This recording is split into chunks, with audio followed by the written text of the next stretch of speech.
বন্ধুরা, তোমাদের আমি একটা জিনিস দেখাইতে আছি। দেখো রাস্তাটা কত সুন্দর না? আচ্ছা, আর একটা জিনিস দেখাইতে আছি, অনেক গুরুত্বপূর্ণ জিনিস। ঠিক আছে, এই নিয়ে যাইতে আছি, দেখতে আসো, দাঁড়াও, আমি ভালো একটা জিনিস দেখাইতেছি।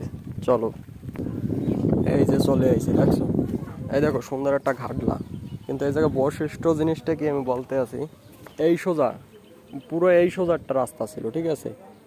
পরে এইটা 98 পানির সময় এটা ভাঙিয়ে গেছে। দেখো বিশাল বড়, কিন্তু এই সোজা আর কোনো জোড়া লাগাইতে পারে না, বুঝেছো? এই সোজা জোড়া লাগাইতে না, কিন্তু পরে ও দিক দিয়ে ঘুরাইয়ে নেওয়া লাগতে আছে। ঠিক আছে, আর এই জায়গায় এত গভীর, কেউ এটা ভিতরে নামতেও পারে না আর আসতেও পারে না, এত পরিমাণ গভীর।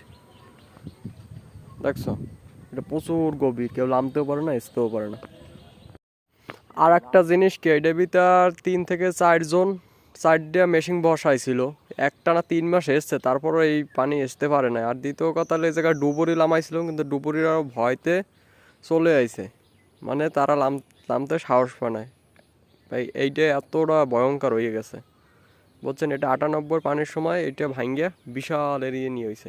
এখন এই মাথা দিয়ে রাস্তা নেছে, এককাল ঘুরে ও দিক দিয়ে, ওই কোনা দিয়ে শুরু হয়েছে, এদিক দিয়ে ঘুরে নেছে। আগে ছিল ওই সোজা, ওই পিলে সোজা ছিল, কিন্তু এখন এরম বানাইতেছে।